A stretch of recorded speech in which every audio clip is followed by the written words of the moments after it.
Hi everyone, I'm Elle Gunderson, an occupational therapy doctorate student and creator of the Happy Birthday program. Today I'm presenting my capstone pitch presentation on, you guessed it, the Happy Birthday program, which I'm currently completing at Centennial Hills Hospital in Las Vegas, Nevada. Objectives for today are first, I'll talk about my journey to becoming a mother. Then I'll talk about my decision to create a postpartum post-traumatic stress disorder, or PPPTSD for short, prevention program. And we'll end with the implications of the Happy Birthday program on occupational therapy practice. Okay, these videos like to start on their own, so we're going to go ahead and stop those, and then we're going to scooch them back because they are getting on my nerves. Wait.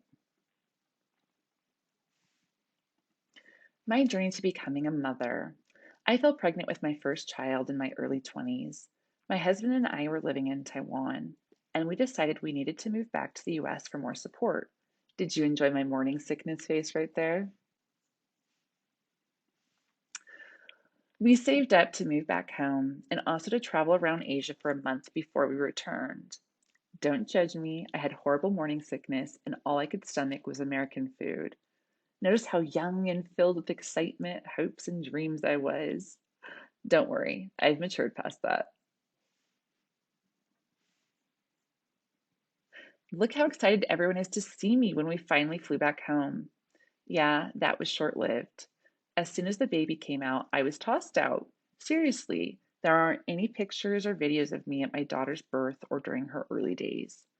Maternal invisibility is actually at the heart of many mental health issues for new moms. But I get it, right? Look at how cute she is. But the truth is, going into motherhood, I thought I was different. Boy, was I wrong. And I found out very quickly that no, I wasn't different. And I decidedly am not a cool mom. You can ask my 14-year-old. I've already alluded to one difficulty for moms after giving birth, the invisibility many new moms feel. But there are more general issues that lead to mental health problems generally and PPPTSD more specifically. But right about now, you're wondering what led me to choose this subject for capstone. I'm going to play a clip from my pilot podcast that explains just that. Third pregnancy, I actually had a traumatic birthing experience. My daughter, it was a difficult labor and delivery, and I had too much amniotic fluid. So I had back pain and it took forever. And when I actually got to pushing about halfway through, the doctor got really serious and kind of shouted at me some orders. He was a former military guy. And he says, okay, you have to push out now. And I wasn't having contraction. He said, she's in distress, push now. So pushed her out, and she was born blue, and she wasn't breathing, and she didn't breathe for a good minute or so. And that was probably one of the scariest minutes of my life. And it was just interesting to see that there was no discussion about what that was like for me. It was just kind of like, all right, this horrible thing that almost happened and didn't, and now you're scared and you don't feel safe and all of these things, and just move on. Nobody talks to you. You go home with this baby, and there you are. My own traumatic birth and going to OT school has led me to point out 7 general difficulties for expecting and newly delivered moms, the anatomy of maternal trauma. Expecting moms don't know what they don't know, and no healthcare profession is currently helping moms with transition plans while preparing for their birth experiences.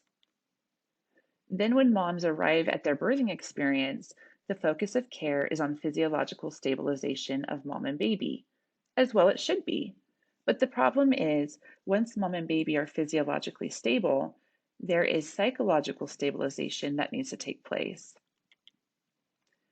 Mom gets the message that all that matters is a safe, healthy baby, and mom receives a message loud and clear that the baby becomes the mother's overwhelming focus.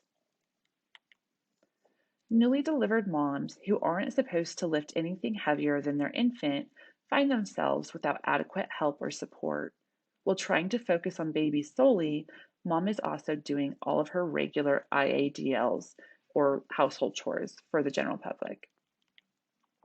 Of course, all of this leads to occupational imbalance for the newly delivered mom, And as OTs, we know a lack of occupational balance leads to adverse mental health. While new moms try to move on and carry on, those vivid memories of the birthing experience can be absolutely jarring, and new moms may perseverate on these things. Finally, after giving birth, many moms feel a sense of isolation. This isolation soon turns to loneliness.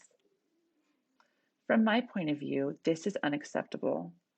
Occupational therapists have the skills and tools they need to address each of the 7 aspects of the anatomy of maternal trauma. Happy Birthday is a program that addresses each of these issues through a 3-tier approach. In the first tier, I'm providing occupational interventions for newly delivered mothers, including universal trauma assessments, a choice of visuospatial cognitive games, as well as advocating for co-occupations that prevent PPPTSD. In the second tier, I will create and disseminate digital resources for both healthcare workers and moms at happybirthdayprogram.com. And finally, in the third tier, I will be providing transdisciplinary CEU training for maternity care nurses and OTs at my site. The way I view each of us building capstone projects and programs is we are helping to push occupational therapy practice to its appropriate heights.